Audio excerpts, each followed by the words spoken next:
નમસ્કાર સાથીઓ, હું રત્ના વોરા મારા યુટ્યુબ ચેનલ જાણવા જોગમાં આપ સૌનું ખૂબ ખૂબ સ્વાગત છે. 2024ની ચૂંટણી પ્રચાર દરમિયાન આપણા દેશના વડાપ્રધાનને એક પત્રકારે જ્યારે પ્રશ્ન પૂછ્યો રાહુલ ગાંધીજી વિશે, ત્યારે તેઓએ ખૂબ જ દંભમાં, અભિમાનમાં અને ઘમંડમાં કહ્યું, કોણ રાહુલ ગાંધી? ખૂબ જ તરછોડી ભાષામાં એમણે આ પત્રકારનો જવાબ આપ્યો, કોણ રાહુલ ગાંધી? જી હા, આજે આ વિડીયોમાં મારે એ જ રાહુલ ગાંધી વિશે વાત કરવી છે જે રાહુલ ગાંધીને ઓળખવા સુધીની ના પાડી દીધી હતી આપણા ઘમંડી વડાપ્રધાન નરેન્દ્ર મોદીજીએ. દેશના પ્રથમ રાજકીય પરિવારમાં 19 જૂન 1970ના રોજ ખૂબ જ સુંદર એક ફૂલ ખીલ્યું રાજીવ ગાંધી અને સોનિયા ગાંધીજીના ઘરે, અને તેમના દાદી સ્વર્ગીય શ્રીમતી ઇન્દિરા ગાંધીજીએ ગૌતમ બુદ્ધના પુત્રનું નામ રાહુલ તે ફૂલને આપ્યું. આજે એમના વિશે જ આપણે જાણવું છે વિસ્તારથી. શ્રી રાહુલ ગાંધીજીના પિતા સ્વર્ગીય શ્રી રાજીવ ગાંધી ખૂબ જ સરળ, મૃદુ અને મિલનસાર હતા. વ્યવસાય તેઓ પાયલટ હતા. પ્રથમ વખત 7મી લોકસભામાં તેઓ વડાપ્રધાન બન્યા 1985માં, જ્યારે કે રાહુલ ગાંધીજીની માતા શ્રીમતી સોનિયા ગાંધીજી ઇટલીના છે અને વિદેશમાં ભણતર દરમિયાન રાજીવ ગાંધીજી તેમજ સોનિયા ગાંધીજી વચ્ચે પ્રેમ થયેલ અને તે જ પ્રેમ બંને પરિવારોની સહમતિથી લગ્નમાં પરિવર્તિત થયેલ. એકદમ અલગ વાતાવરણમાંથી આવેલી ઇટલીની દીકરી એક સુશીલ, સુંદર અને સંસ્કારી વહુ બનીને સ્વર્ગીય શ્રીમતી ઇન્દિરા ગાંધીની પુત્રવધુ બની. જ્યારે તેઓએ પોતાની માંગમાં સિંદૂર ભર્યું, તે જ દિવસે તેઓએ ભારત દેશની માટીને પણ માથે લગાવી અને હંમેશા હંમેશા માટે તેઓ ભારતના બનીને રહી ગયા. અને આજે પણ તેઓ આપણી વચ્ચે ભારતની સેવા કરવા માટે તત્પર રહે છે. રાહુલ ગાંધીની શરૂઆતી શિક્ષણ દિલ્હીના સેન્ટ કોલંબસ સ્કૂલમાંથી શરૂ થઈ.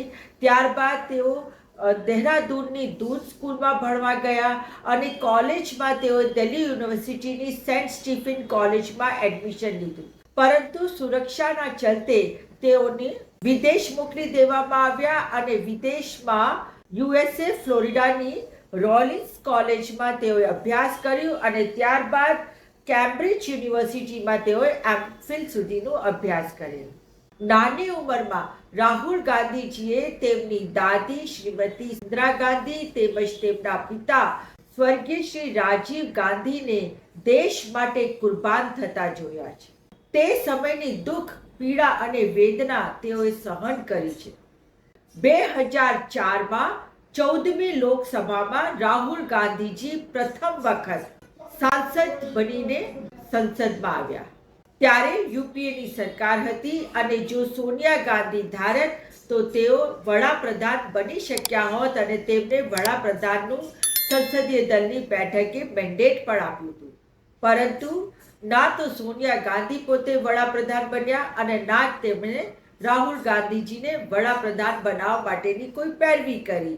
જ્યારે કે તેઓએ એક સમયના રિઝર્વ બેંક ઓફ ઇન્ડિયાના ગવર્નર, આર્થિક નિષ્ણાત શ્રી મનમોહન સિંહજીને વડાપ્રધાન બનાવ્યા અને તેમના નેજા હેઠળ યુપીએની સરકારે 2 ટર્મ પૂરા કર્યા.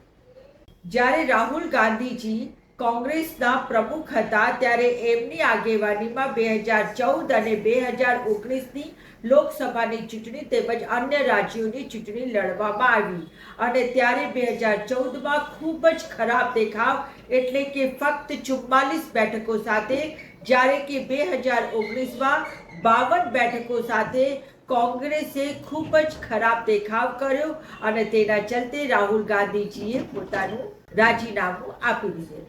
હવે ભાજપ, તેની આરટી સેલ, તેના ટ્રોલ આર્મી, વોટ્સએપ યુનિવર્સિટી અને સોસાયટીઓના ગેટ ઉપર નવરા બેઠેલા અંકિલ લોકોએ અને ગોદી મીડિયાએ રાહુલ ગાંધીજીને બદનામ કરવા માટે, રાહુલ ગાંધીજીને અપમાન કરવા માટે કોઈ કમી બાકી નહીં રાખી.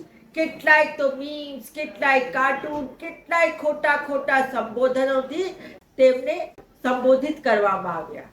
જો રાહુલ ગાંધીની જગ્યાએ કોઈ બીજું વ્યક્તિ હોત તો કદાચ આટલી બધી ટીકાઓથી નિરાશ થઈ જાત, હતાશ થઈ જાત અને હંમેશા હંમેશા માટે ગર્કમાં જતો રહે. પરંતુ ના, આ તો રાહુલ ગાંધીજી. રાહુલ ગાંધીજી એટલે કે ભારત દેશના વડાપ્રધાન જવાહરલાલ નહેરુના પરપોતા. રાહુલ ગાંધીજી એટલે કે ભારત દેશની પ્રથમ મહિલા લેડી, આયરન લેડી મહિલા વડાપ્રધાનના પૌત્ર રાહુલ ગાંધીજી. રાહુલ ગાંધીજી એટલે કે ભારત દેશના વડાપ્રધાન સ્વર્ગીય શ્રી રાજીવ ગાંધી કે જેઓએ પોતાના શરીરના ટુકડા ટુકડા થઈ જવા દીધા, પરંતુ દેશની એકતા અને અખંડતાને આંચ ના આવવા દીધી. એમના પુત્ર રાહુલ ગાંધી એટલે કે સોનિયા ગાંધીના પુત્ર, એ બલિદાનની મૂર્તિ કે જેઓએ પોતે વડાપ્રધાનની ખુરશી ક્યારે સ્વીકાર ના કરી, એમને ફક્ત ને ફક્ત ભારત દેશ અને પોતાનો પક્ષનો હિત આગળ કરેલ, એ છે સોનિયા ગાંધીના પુત્ર રાહુલ ગાંધી. હવે રાહુલ ગાંધીજી કારણ કે રાજકીય પરિવારમાં આવતા હતા, પરંતુ એ રાજકીય પરિવારમાં આવવાના કારણે જ તેમને ઘણી બધી ચેલેન્જો મળી અને તેઓએ તમામે તમામ ચેલેન્જો સ્વીકાર કરી. અને ત્યારે એક દિવસ ઉદય થયો નવા રાહુલ ગાંધીનો. એ રાહુલ ગાંધી કે જેણે ભારત જોડો યાત્રા માટે 4000 કિલોમીટર સુધી પગપાળા સફર તય કરી અને કન્યાકુમારીથી છેક કાશ્મીર સુધીની યાત્રા કરી. એ રાહુલ ગાંધી नफरत के बाजार में मोहब्बत की दुकान खोले तो ये राहुल गांधी. જે લોકો બેરોજગારી, મોંઘવારી, ગરીબી, ભ્રષ્ટાચાર અને સરકારની તમામ આડી અવળી નીતિઓથી હેરાન અને પરેશાન થઈ રહ્યા હતા, એ લોકોના મસીહા બનવાનું કામ કર્યું તો એ રાહુલ ગાંધીજી. અને ત્યારબાદ 6700 કિલોમીટરની યાત્રા રાહુલ ગાંધીજીએ મણિપુરથી મુંબઈ સુધીની કરી. અને તે યાત્રામાં પણ જે ભારત જોડો ન્યાય યાત્રા હતી, તેઓએ ગરીબોના, મહિલાઓના, મધ્યમ વર્ગીયોના આંસુ લૂછવાના કામ કર્યા. તેઓએ મણિપુરની બહેનોના આંસુ લૂછવાના કામ કર્યા. તેઓએ જે સરકારના દમનકારી નીતિથી આજની તારીખમાં હેરાન અને પરેશાન થઈ રહ્યા છે, તેમને હિંમત અને ઢાઢસ બધાવવાનું કામ કર્યું અને તેમને એક વિશ્વાસ અને આશ્વાસન અપાયું કે હું તમારી પડખે ઊભો છું. એ છે રાહુલ ગાંધી. અને હવે એ જ પરિણામ છે કે રાહુલ ગાંધી જનનેતા તરીકે ભારત દેશમાં સ્થાપિત થયા છે. ભારત દેશમાં તેઓ મહિલાઓની, મધ્યમ વર્ગની, ગરીબોની, અખિલતીઓની, અલ્પસંખ્યકોની આવાસ બનીને આગળ આવ્યા છે. ન્યાયની લડાઈ લડવા આગળ આવ્યા છે. ભારત દેશના સંવિધાનને બચાવવા આગળ આવ્યા છે. અને એટલે જ રાહુલ ગાંધીજીની કર્મશીલતા, કર્મઠતા, મહેનત અને અડીગ વિશ્વાસ કે તેઓ દેશને ગરીબીના ખપ્પરમાંથી બહાર લાવશે, દેશને બેરોજગારીમાંથી બહાર લાવશે, દેશને મોંઘવારીમાંથી બહાર લાવશે, દેશની સ્ત્રીઓને ખરેખર સુરક્ષા અને ન્યાય અપાવશે. એટલા જ માટે 2024ના ચૂંટણીમાં રાહુલ ગાંધીજીને મેન્ડેટ આપ્યું છે.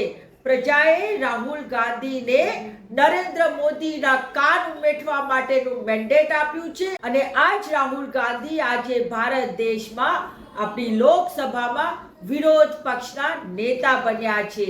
અને નેતા બનીને તેઓ સંવિધાનની રક્ષા કરશે અને સાથે સાથે નરેન્દ્ર મોદી ગમે તેવું ખોટું કર્મ કરવાનો પ્રયત્ન કરશે તો નહીં કરવા દે. એ છે રાહુલ ગાંધી. તો આજે સાથીઓ, રાહુલ ગાંધી વિશે એટલું જ. ફરી મળીશ એક નવા વિડીયો અને નવા વિચાર સાથે. જો આપને મારું આ વિડીયો પસંદ આવ્યું હોય તો આપ મારા વિડીયોને વધારેમાં વધારે શેર કરશો, લાઈક કરશો, મારી યુટ્યુબ ચેનલ જાણવા જોગને સબસ્ક્રાઇબ કરશો. સાથે સાથે આપ મને ફેસબુક, ઇન્સ્ટા અને એક્સ ઉપર પણ ફોલો કરી શકો છો. નમસ્કાર.